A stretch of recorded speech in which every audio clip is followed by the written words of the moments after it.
오늘 말씀 열왕기상 19장 21절부터 21절까지 19장을 드디어 마무리하게 됩니다. 열왕기상 19장 12절부터 21절 말씀 저와 여러분이 한 절씩 번갈아 가면서 교독하고 마지막 절 합독하도록 하겠습니다. 제가 먼저 봉독합니다. 또 지진 후에 불이 있으나 불 가운데서도 여호와께서 계시지 아니하더니 불 후에 세미한 소리가 있는지라. 엘리야가 듣고 겉옷으로 얼굴을 가리고 나가 불 어귀에 섬에 소리가 그에게 임하여 이르시되 엘리야야 내가 어찌하여 여기 있느냐. 그가 대답하되 내가 만군의 하나님 여호와께 열심히 유별하오니 이는 이스라엘 자손이 주의 언약을 버리고 주의 제단을 헐며 칼로 주의 선지자들을 죽였음이오며 오직 나만 남았거늘 그들이 내 생명을 찾아 빼앗으려 하나이다. 여호와께서 그에게 이르시되 너는 내 길을 돌이켜 광야를 통하여 다메섹에 가서 이르거든 하사엘에게 기름을 부어 아람의 왕이 되게 하고 너는 또 님시의 아들 예후에게 기름을 부어 이스라엘의 왕이 되게 하고 또 아벨 무홀라 사밧의 아들 엘리사에게 기름을 부어 너를 대신하여 선지자가 되게 하라. 하사엘의 칼을 피하는 자는 예후가 죽일 것이요 예후의 칼을 피하는 자를 엘리사가 죽일 것이라. 그러나 내가 이스라엘 가운데에 7,000명을 남기리니 다 바알에게 무릎을 꿇지 아니하고 다 바알에게 입맞추지 아니한 자니라. 엘리야가 거기서 떠나 사밧의 아들 엘리사를 만나니 그가 12겨릿소를 앞세우고 밭에 가는데 자기는 12째 겨릿소와 함께 있더라. 엘리야가 그리로 건너가서 겉옷을 그의 위에 던졌더니 그가 소를 버리고 엘리야에게로 달려가서 이르되 청하건대 나를 내 부모와 입맞추게 하소서. 그리한 후에 내가 당신을 따르리이다. 엘리야가 그에게 이르되 돌아가라. 내가 내게 어떻게 행하였느냐 하니라. 다같이 엘리사가 그를 떠나 돌아가서 한 겨릿소를 가져다가 잡고 소의 기구를 불살라 그 고기를 삶아 백성에게 주어 먹게 하고 일어나 엘리야를 따르며 수종 들었더라. 아멘. 예, 우리 같이 말씀의 제목을 읽어보시겠습니다. 시작. 너는 내 길을 돌이켜 행하라. 너는 내 길을 돌이켜 행하라 라는 제목으로 하나님 말씀 전하도록 하겠습니다. 자, 하나님은 엘리야를 거룩한 산인 호렙으로 이끄셨고 엘리야는 40일에 걸친 고된 여정까지 감당하면서 마침내 그곳에 도착하죠. 자포자기에 빠져 죽으려고 로뎀나무 아래까지 떠밀려왔던 것처럼 이번에는 하나님께 한번 따져버리라 하는 심정으로 기나긴 행군 끝에 호렙산까지 찾아옵니다. 거기서 무슨 일이 일어났습니까? 하나님은 호렙산 위에 서 있는 엘리야에게 내가 지나갈 테니 너는 나를 찾아보라 하고 말씀하신 뒤 산을 쪼개고 바위를 부수는 강한 바람이 불었으나 정작 하나님은 보이지 않으셨고 또한 호렙산과 그 일대를 뒤흔드는 지진을 일으키셨으나 거기서도 하나님을 찾아볼 수 없었으며 그 다음에 나타난 불 가운데서도 하나님은 보이지 않았고 마지막으로 하나님의 음성이 부드럽고 조용하게 들려올 뿐이었습니다. 이 현상이 의미하는 바가 무엇이었습니까? 이 의도가 무엇이었습니까? 하나님의 의도는 크게 두 가지였어요. 하나님은 당신 자신과 당신의 일하심에 대한 엘리야의 오해를 교정함과 동시에 당신이 어떤 분이신지 더 분명하게 가르치시기 위해 이 퍼포먼스를 벌이신 것입니다.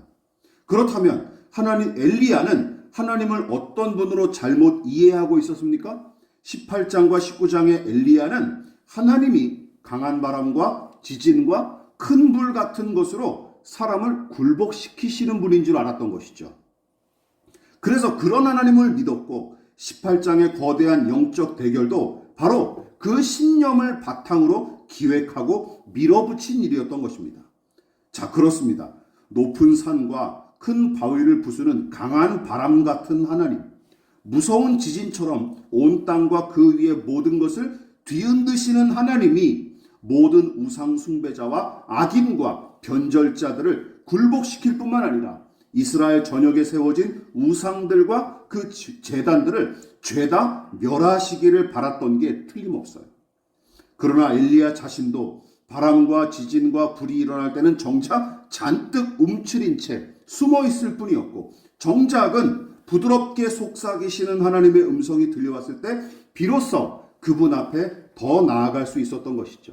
여러분, 이처럼 하나님께서 한 사람을 부르시고 그를 당신의 종으로 세우실 때는 또 어떻습니까? 지난주에도 말씀드렸지만 한 사람이 온 몸과 온 마음으로 당신을 의지하고 사랑하는 사람으로 변화시키실 때는 어떻게 해요? 그의 눈높이에 맞춰 떨기나무 불꽃처럼 임하시고 세미한 음성과 같은 말씀으로 그를 설득하십니다. 강한 바람과 큰 지진과 모든 것을 태우는 불 등으로 위협하거나 굴복시키지 않으십니다. 믿으십니까? 이게 하나님의 보편적인 방법이에요. 이 원리는 오늘날도 마찬가지라고 말씀을 드렸습니다. 많은 교인, 큰 예배당, 막대한 교회 재정, 대규모 집회, 휘황찬란한 무대, 정계와 재계를 장악하여 위세를 떨치는 그리스도인 등등, 여러분, 이런 것들을 내세워 사람들을 무릎 꿇리려 한다면 기억하십시오. 하나님 나라의 영광과 권세가 거기에 임하기는커녕 세상의 제국과 다를 바 없는 기독교 제국만 형성될 뿐입니다. 세속 제국이 그냥 기독교의 이름만 모르고 또 하나가 더 생길 뿐이에요. 세상 나라가 또 역사가 그것을 증명해주고 있지 않습니까? 여러분, 기억하십시다. 불붙은 떨기나무가 타지 않고 그 불꽃이 계속 타올랐던 것처럼 세미한 음성 같은 말씀을 생명과 구원으로 여기는 적은 무리와 약한 자들을 통해 하나님은 당신의 나라를 세우시고 작정하신 뜻을 끝내 이루실 것입니다. 믿으십니까? 이게 하나님의 방법이라는 것이죠. 그리고 그 내용이 오늘 설교에도 고스란히 드러납니다. 다시 한번 또 하나님이 엘리야에게 말씀하고 계시는 것, 세 가지로 정리해 보도록 하겠습니다. 자, 첫 번째 같이 읽어볼까요? 시작. 7,000명의 신자를 남기시고 엘리사를 세우신 하나님. 엘리야가 처음 등장했던 17장에서는 크게 트집 잡을 일이 없었습니다. 그렇지 않습니까? 거기서는 칭찬 일색이었어요. 오히려 절대 권력자처럼 행세하며 종교 탄압까지 일삼았던 아합 앞에서도 용감히 하나님의 뜻을 전했고, 이 일을 계기로 자신의 명망을 크게 드높일 수 있었는데도 엘리야는 오히려 욕심부리지 않고 그리 시냇가로 은둔하라는 주의 명령에 순종했으며 급기야 시돈에 속한 사르밧으로 가서 미망인의 가족과 함께 지내라는 명령까지 철저히 순종합니다. 거기서 선한 열매들이 아주 많이 맺었었죠. 문제는 18장부터였습니다. 하나님께서 엘리야에게 야, 아합과 만나라, 그리하면 내가 비를 내리겠다고 말씀하셨으나 이 명령이 아합과 이세벨을 굴복시키기에는 너무 미력하다고 여겼던 탓에 임의대로 대규모의 영적 대결을 제안하기에 이르죠. 결국은 우상 숭배자 850명과의 대결에서 대대적인 승리를 거두고 그의 기도를 통해 3년 6개월 만에 가뭄을 해결하는 큰 비가 내렸지만 아합과 이세벨이 변화하거나 굴복하기는커녕 도리어 엘리야를 죽이겠다고 협박하는 게 아니겠습니까? 우리가 이미 다 살펴봤어요. 엘리야는 자신의 예상과 전혀 다르게 전개되는 양상에 큰 충격을 받았고 급기야 이세벨의 겁박에 겁을 집어먹고 달아났다가 광야 한가운데 널브러진 채 죽기를 간구하는 지경까지 추락합니다. 그나마 다행인 것은 하나님이 그의 회복을 위해 서서히 일하시기 시작하셨고 마침내 그를 호렙산까지 이끄셨지만 엘리야가 여전히 여호와 하나님을 경외하는 믿음의 사람은 오직 나만 홀로 남았습니다 하고 하나님을 향한 불만을 토로할 뿐이었죠. 게다가 하나님께서 강한 바람과 지진과 불을 일으키시고 그 후에 세미한 소리 가운데 나타나심으로써 엘리야의 잘못된 생각을 지적하고 교정하는 은혜를 베푸셨는데도 그는 좀 전에 내뱉은 이 불만사항을 조금도 철회하지 않고 여전히 나만 홀로 남았거늘 이란 말만 되풀이할 뿐이었습니다. 아직도 깨닫지 못한 채 저 잘난 줄만 알고 까부는 모양새죠. 바로 이 부분에서 하나님은 크게 두 가지 말씀으로 그에게 가르치셨는데, 하나는 북이스라엘과 아람의 왕이 될 사람들에게 기름을 부어 세우라는 명령이었고, 또 다른 한 가지가 18절입니다. 같이 읽어볼까요? 시작. 그러나 내가 이스라엘 가운데에 7,000명을 남기리니 다 바알에게 무릎을 꿇지 아니하고 다 바알에게 입맞추지 아니한 자니라. 여러분, 엘리야가 이 말씀을 듣고 어떤 반응을 보였을지 상상해 보십시오. 드라마라고 생각해 보시고 상상해 보세요. 아마도 너무 민망해서 쥐구멍이라도 숨고 싶지 않았을까요? 우리도 종종 겪는 일들입니다. 이런 거죠. 나 혼자만 아는 것처럼, 또 나만 할 수 있는 것처럼 착각하고 목을 뻣뻣이 세우며 거드름까지 피웠는데, 진즉에는 여러 사람이 다 알고 있는 내용이었고 그 일을 감당할 사람이 널렸다는 사실을 마주했을 때를 생각해 보십시오. 얼굴이 화끈거리죠. 야, 나만 혼자 잘난 줄 알고 이렇게 거드름을 피웠었는데 이미 다른 사람도 다 알고 있었구나. 다른 사람들도 이미 그걸 다 겪었구나. 라는 사실을 알 때는 부끄러워질 수밖에 없습니다. 본문의 엘리야가 딱 그 심정이었을 테죠. 하나님을 경외하는 오바댜와 그가 숨긴 100명의 선지자는 안중에도 없이 저만 혼자 남아 일했습니다 하고 으스댔던 것이죠. 그러나 정작 하나님은 뭐라고 말씀하신 거예요? 아닌데? 라고 말씀하신 거죠. 아닌데? 너 말고도 7,000명이 신실하게 믿음을 지키는 중이다. 정신 차리고 이제는 눈을 떠라 하고 말씀하신 것입니다. 게다가 엘리야의 후계자로 엘리사를 세우도록 명령하신 일도 같은 맥락이에요. 이거 굉장히 재밌습니다. 무엇보다 엘리사의 면면이 어떠한지 엿볼 수 있도록 기록한 본문의 내용이 참 인상적이에요. 어떻습니까? 19절부터 21절의 내용을 요약하면 다음과 같습니다. 엘리사는 12쌍의 황소, 그러니까 총 24마리예요. 이 24마리로 밭을 갈고 있는 게 아닙니까? 이거부터가 범상치 않은 사람이에요. 여러분, 저는 소를 몰아본 적이 없지만 한 마리도 감당하기 힘든 게 이게 원래 그런 거 아닙니까? 소를 모는 게. 근데 이 사람은 몇 마리를 모는 거예요? 12쌍, 24마리의 소를 자기 혼자 몰고 앉아있는 거예요. 게다가 엘리야가 그에게 겉옷을 던져서 제자로 삼을 의사를 표시했고 그의 부름에 부모에게 인사할 시간을 요청한 엘리사는 허락을 받자마자 농기구를 태운 불에 황소 2마리를 삶아서 이웃과 나눠 먹었으며 그 후로는 내내 엘리야를 따라다니며 희종을 들었답니다. 이게 21절까지의 내용이죠. 자, 여러분은 이 엘리사를 어떻게 생각하십니까? 잘 보십시오. 24마리의 황소를 한꺼번에 몰고 다닐 만큼 농사일에 익숙하고 힘이 센 사람이죠. 장사였던 것 같아요. 그러니까. 그리고 한 번 결심하면 뒤돌아보지 않고 과감하게 추진하는 성격도 있었어요. 부모를 공경하고 아끼는 아들이었죠. 갈 때 가더라도 내가 부모님께 인사를 하고 가야 되겠습니다라고 얘기하는 거 보십시오. 또 어떻습니까? 이렇게 매력적인 요소가 많고 능력도 출중한 인물로 등장을 하는 거예요. 자, 무엇보다 신기한 게 있죠. 엘리야가 매번 나만 홀로 남았건을 하고 툴툴댄 것에 비해 겉옷 한 번 던진 정도로 순순히 그를 따른 엘리사를 생각해 보십시오. 엘리야가 이 광경을 보고 무슨 생각을 했을까요? 그래, 전도는 그냥 되는 거, 하나님이 하시는 거구나 라는 생각을 하지 않았을까요? 하나님이 저 사람의 마음을 여니까 그냥 되는구나 라는 생각을 했겠죠. 근데 그전에는 뭐라 그랬어요? 왜 하나님 사람들을 변화시키지 않고 고치지 않으십니까? 이렇게 막 불평불만을 늘어놓지 않았습니까? 왜 바람과 불과 지진으로 사람들을 어떻게든 위협해서라도 변화시켜야 될 거 아닙니까? 라고 으름장을 놓던 사람이 겉옷 한 번 던졌다고 따라오는 게 이상하지 않습니까? 그걸 경험했던 거예요. 엘리야보다 훨씬 더 매력적이고 능력도 많은 인물로 묘사됐을 뿐만 아니라 하늘에서 내린 불이 젖은 제단을 태우고 가뭄을 해결하는 큰 비가 내렸어도 아합과 이 백성은 꿈쩍도 하지 않았건만 엘리야가 겉옷을 던져 부르자마자 너무도 손쉽게 마음을 열고 따르는 이 젊은 농부의 모습은 여러분, 어긋난 신앙관과 교만한 마음에 사로잡혀 나만 혼자 남았다 하며 주먹질을 해대던 선지자를 부끄럽게 하고도 남았을 것입니다.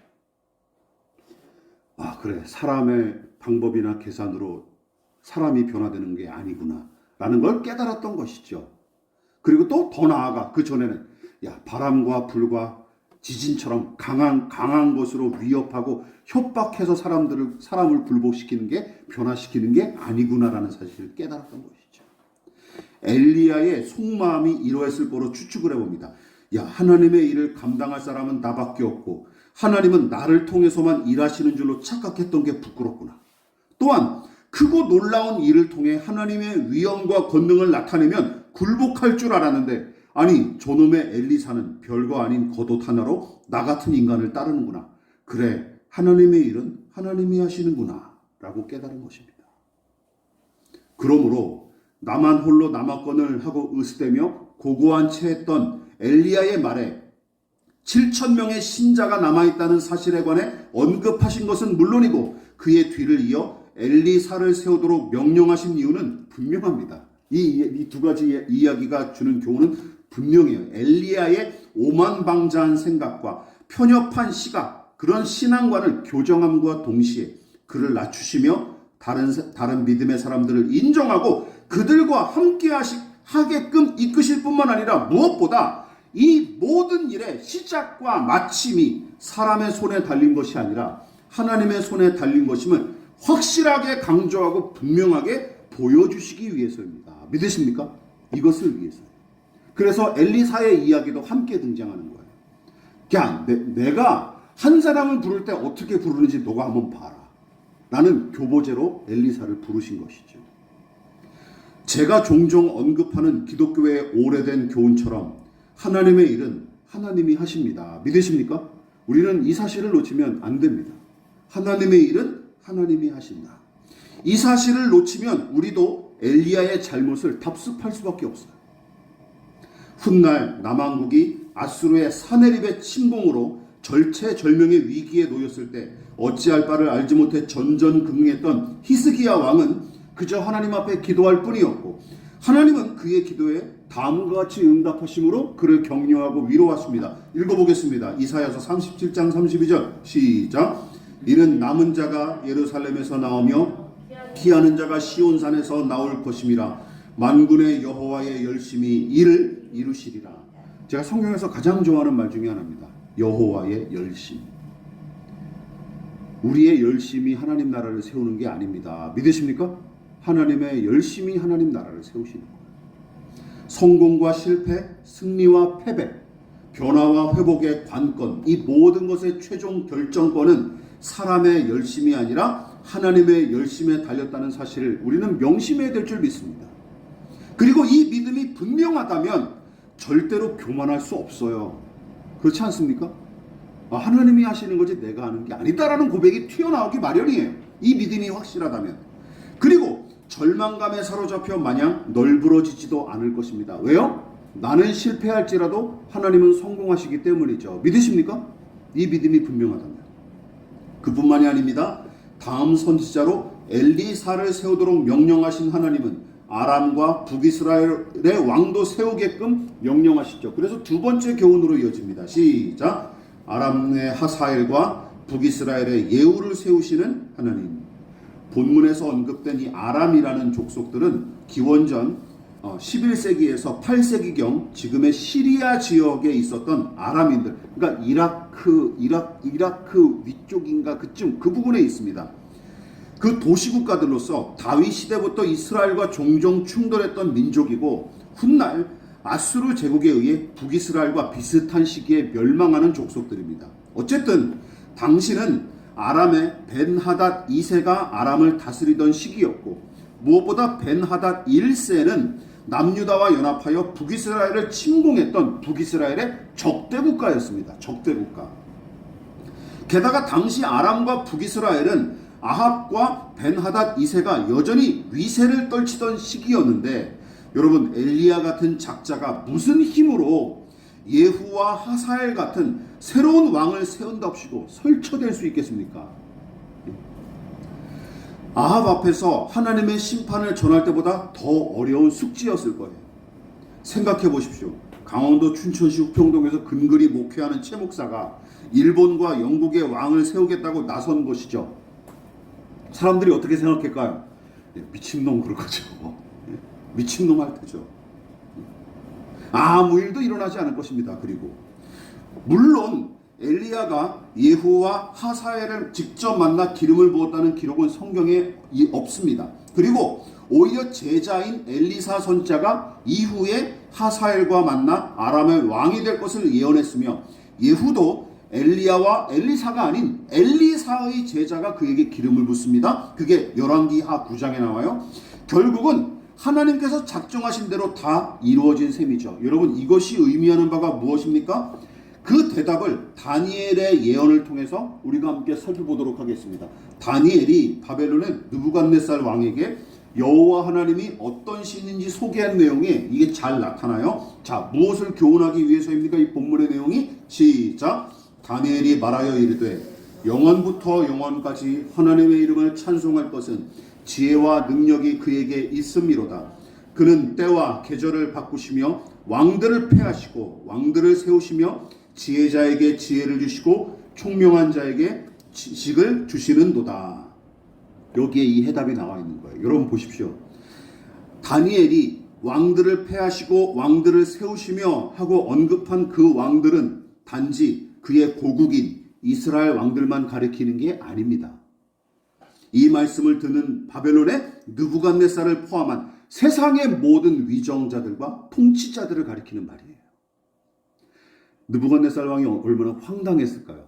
저 작은 나라, 그리고 식민지에서 온 이 똘마늘 같은 놈이 감히 나한테 나뿐만 아니라 세상의 모든 왕을 세우고 패하는 신이 있다고? 너희 신이라고? 그게 웃기고 앉아있네 그랬을 것 같아요. 근데 그 말을 지금 다니엘이 담대하게 선포하는 것입니다. 그러니까 다니엘은 하나님께서 세상 모든 민족과 나라의 흥망성쇠는 물론이고 각 나라의 통치자와 위정자를 패하시기도 하고 세우시는 분이심을 선포하는 겁니다. 하나님께서 엘리야에게 하사엘과 예후를 왕으로 기름 부어 세우도록 명령하신 이유도 여기에 있습니다.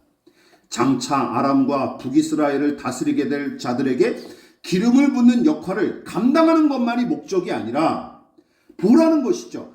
여호와 하나님이 모든 이름 위에 뛰어나시고 만사와 만물을 주관하시는 분이심을 상기시키기 위한 의도가 분명히 담겨져 있는 거예요. 엘리야에게 가르치고 계시는 거예요. 내가 어떤 하나님인지 너는 깨달으라는 것이죠. 그가 매우 정교하고 적확한 조치입니다. 지금 엘리야에게 어떤 믿음이 필요합니까? 이 믿음이 필요한 것이죠. 그가 19장 초반부에 왜 하나님께 불평불만을 가졌습니까? 아합과 이세벨도 변화시키지 못하는 무능한 하나님처럼 여겼기 때문이죠. 그가 하나님을 아합과 이세벨조차 굴복시키지 못한 분으로 여기고 심히 낙심했던 일을 떠올려 보십시오. 그러나 엘리야가 하나님을 작고 약한 분으로 오해한들 하나님의 영광과 권능과 위엄은 줄어들지 않습니다. 그렇지 않습니까? 내 눈에 보이지 않으면 존재하지 않는 것입니까? 또한 내가 보기에 무가치하면 그 고유의 가치가 없어지는 것인가요? 말도 안 되죠. 내 기준으로 그렇게 생각하면 너무나 편리하겠지만 그렇다고 존재하는 것이 사라지거나 그 가치가 무마되는 것은 아니죠. 여러분, 하나님도 마찬가지입니다. 하나님과 그분의 존재 자체는 우리의 생각을 초월합니다. 기억하십시다. 모든 나라와 모든 권세의 주인이신 하나님에 관한 이 내용은 본문에만 등장하는 게 아니에요. 구약의 율법과 모든 예언자가 동일하게 선포하는 메시지고, 사도 바울도 로마서에서 뭐라고 얘기하고 있습니까? 같이 읽어보겠습니다. 시작. 모든 권세는 하나님께로부터 온 것이며 이미 있는 권세들도 하나님께서 세워주신 것입니다 하고 가르쳤습니다. 이게 성경의 가르침이. 우리는 어떻습니까? 하사엘과 예후를 세우신 하나님이 오늘날도 동일하게 세상 모든 권세를 주관하시는 줄로 믿으십니까? 이 믿음을 놓치지 않기를 진심으로 축원을 드리겠습니다. 마지막으로 한 가지가 남았습니다. 하나님이 아람과 북이스라엘 왕을 세우시고 엘리사를 엘리야의 후계자로서 부르셨지만 정말 빼놓을 수 없는 한 사람을 하나님께서 다시금 세우시고 부르십니다. 그가 누굴까요? 마지막으로 이 사람이죠. 시작. 다시 엘리야를 세우시고 함께 하시는 하나님. 엘리야를 다시 세우시는 하나님을 보십시오. 다시라고 하는 이 부사가 얼마나 은혜롭게 들리는지 모릅니다. 앞서 언급했다시피 하나님은 엘리야의 회복을 위해 공들여 세심하게 일하셨건만 정작 그 은혜의 수혜자인 엘리야 자신은 목을 뻣뻣하게 세울 뿐이었습니다. 19장 중반까지 말이죠. 하나님께서 친히 당신의 천사를 보내주시고 온전히 회복하도록 그의 수준에 맞게 일하셨으며 호렙산까지 이끄신 뒤에는 그를 깨우치기 위해 무엇까지 동원하십니까? 강한 바람과 지진과 불까지 동원하시지 않습니까? 한 사람을 깨우치시기 위해 들어간 비용이 이게 도대체 얼마예요? 비용과 수고가 얼마입니까? 값으로 환산하기도 어려워요. 그러므로 제가 하나님이었다면 나만 홀로 남았건을 하고 두 번씩이나 불평하는 소리를 들었다면 저는 그를 그 자리에서 산산조각 냈을 것 같아요. 너는 안 되겠다. 탈락이다. 끝장냈을 것 같아요. 저 같은 성격이었으면. 그러나 하나님은 그것까지도 참으셨을 뿐만 아니라 기꺼이 당신 자신을 낮추시고 세미한 소리로 그에게 다가가시죠. 물론 엘리야도 그 은혜에 부응하여 서서히 하나님을 향한 신뢰를 회복했고 하나님의 명령에 순종하여 엘리야를 찾아간 일이 바로 엘리야의 회복을 방증하는 것입니다. 하나님의 자비와 오래 참으심이 마침내 결실을 거두기 시작한 것이죠. 엘리사를 기름 부어 세우는 일은 바로 그 사실을 엘리야의 회복을 증명하는 것입니다. 그의 순종이 말이죠. 여러분 기억하십시다. 하나님은 엘리야를 소모품 취급하지 않으십니다. 단지 일을 시키기 위해 그를 부르시고 세우신 것이 아니라 그가 생명과 진리와 능력의 하나님을 더 깊이 이해하도록 도우셨고 그로 말미암아 당신 앞에 더 거룩하고 신령한 믿음의 사람으로 자라나도록 이끄신 것이죠. 이것이 하나님께서 엘리야를 향한 계획이었던 거예요. 여러분 우리는 이 사실을 명심해야 됩니다. 어떤 일과 그것의 성취보다 더 중요한 것은 사람과 그 존재 자체입니다. 믿으십니까? 이것을 점점 잃어가고 있는 게 요즘 사회 아닙니까? 자꾸만 사람들을 기계 부속으로만 생각하는 것이죠. 성경에서 가르치는 하나님이 바로 그런 분이십니다. 믿으십니까? 사명보다 더 중요한 것은 인간입니다. 믿으십니까? 우리가 그 사실을 놓치면 안 돼요. 근데 옛날 교회에서는 맨날 그러겠죠. 사명을 위해 목숨을 위해서. 목숨을 잘 걸지도 않으면서 말만 그렇게 하긴 하는데 여러분 본문의 그 엘리야는 이 하나님을 지금 새롭게 만나고 있는 거예요. 다시금. 또한 18장부터 19장 중반부까지 엘리야는 잘한 일이 많습니까? 잘못한 일이 많습니까? 잘못한 일이 훨씬 많아요. 그의 욕심이 부른 부작용도 만만치 않았습니다. 그런데도 하나님은 그에게 다시 사명을 부여하셨고 당신의 종으로서 일하도록 은혜를 베풀어 주시죠. 이게 참 희한하게도 이런 거예요. 이전에는 깊이 이해하거나 체험할 수 없었던 긍휼과 자비의 하나님을 엘리야는 18장과 19장의 실패와 잘못을 통해 더 깊이 이해하고 더 진하게 만나는 것이죠. 다윗이 밧세바와 간음한 일은 정말 극악무도한 범죄였지만 그 범죄를 회개했을 때 다윗이 어떤 은혜를 체험합니까? 그가 놀라운 은혜를 고백하지 않습니까? 하나님은 제사를 기뻐하지 않으시는도다 라는 사실을 이거 한 가지만 해도 혁명적인 사실을 깨달았던 것이죠. 제사를 드리면 무조건 기뻐하실 줄 알았던 게 그 당시 사람들의 사고방식 아닙니까? 제사를 드려서 하나님을 그냥 무마시켜드리면 하나님의 기분을 풀어드리면 되겠지. 뇌물을 주듯이 말이죠. 그 사실을 다윗이 깨달았다. 당연하죠. 언제가 말씀드리지 않았습니까? 밧세바와 간음하고 침대에서 뒹구는 순간에도 안식일은 지켰겠죠. 제사는 드리고요. 그렇지 않습니까? 그거를 생각하니까 자기가 너무 끔찍한 거예요. 야, 이렇게도 제사를 드릴 수 있구나, 인간이라는 존재는. 그렇지 않습니까? 그 사실을 깨달았던 것이죠. 하나님이 기뻐하시는 제사는 무엇이다? 중심에 통회하는 마음, 상한 마음을 기뻐하시는구나 라는 사실을 깨달았던 거예요. 엘리야도 마찬가지입니다. 실패했고 그리고 그가 잘못을 저질렀지만 그럼에도 그는 긍휼과 자비 하나님을 더 깊이 새롭게 만나는 거예요. 18장과 19장의 실패와 잘못을 통해 더 깊이 하나님의 긍휼과 자비를 체험합니다. 이것이 바로 역설의 은혜죠. 역설의 은혜. 또한 오로지 모든 것이 합력하여 마침내 선을 이루시는 하나님의 놀라운 섭리 안에서만 가능한 일입니다. 또한 엘리야는 한동안 침체에 빠져 널브러졌던 광야의 로뎀나무를 떠나 호렙산을 향했듯이 하나님의 깊은 뜻이 계시되고 그 뜻을 깨닫는 은혜를 누린 이곳 호렙산에서도 내내 머물지 못했습니다. 아니, 하나님께서 그곳에 머물도록 내버려두지 않으시죠. 오히려 하나님은 엘리야에게 너는 내 길을 돌이켜 다마스커스로 가라. 그리고 하사엘과 예후와 엘리사에게 기름을 부으라고 재촉하십니다. 여러분, 말씀을 듣고 그 깊은 뜻을 헤아리는 자리, 하나님과 만나는 자리, 기도하고 응답받는 자리, 특별하게 구별된 무슨 예배당 같은 거룩한 장소 등등, 여러분 그런 것만 머물도록 내버려 두지 않으시고 오히려 세상의 일로 가득한 세상의 자리로 엘리야를 보내시는 하나님의 조치가 인상적이고 의미심장합니다. 마지막으로 우리는 이 교훈을 얻어야 돼요. 이 사실을 통해 하나님께 받은 계시와 은혜를 펼치고 나눠야 할 것은 엘리야가 홀로 선 호렙산이 아니라 다마스커스를 비롯한 세상이기 때문이죠. 믿으십니까? 이게 중요한 거예요. 또한 제 아무리 하나님의 계시와 영광으로 충만한 곳일지라도 머물지 않아야 될 이유는 무엇입니까? 우리 각자에게 주어진 인생의 메인 무대, 주 무대와 사명의 자리도 결국은 어디기 때문에? 세상이기 때문입니다. 여기가 아니에요. 여기가 아니에요. 말씀을 마무리하도록 하겠습니다. 기억하십시다. 승리의 자리인 갈멜산, 실패와 침체로 점철되었던 로뎀나무 아래, 계시와 은혜로 충만했던 호렙산, 여러분 긍정적이든 부정적이든 관계없습니다. 어디든지 여기가 조사오니하고 신자가 내내 의지하며 머물러야 할 곳은 아무데도 없습니다. 믿으십니까? 머무르면 안 돼요. 잠시 와서 실패해서 잠깐 널브러질 수는 있어요.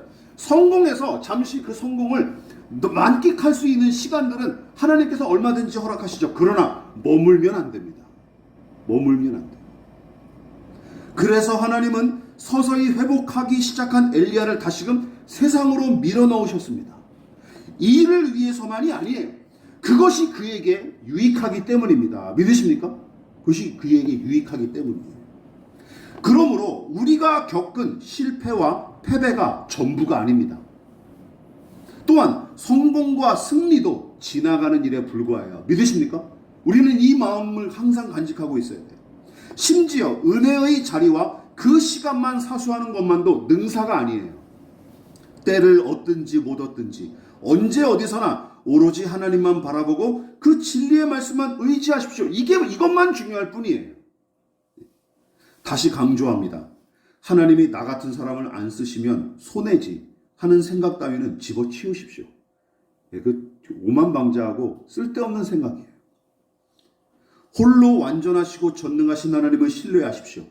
또한 세상과 만사를 붙드시고 주관하시는 하나님, 저 하늘과 우주 너머까지 다스리시는 하나님을 신뢰하십시오. 그리고 그분이 우리 아버지이심을 믿으십시오.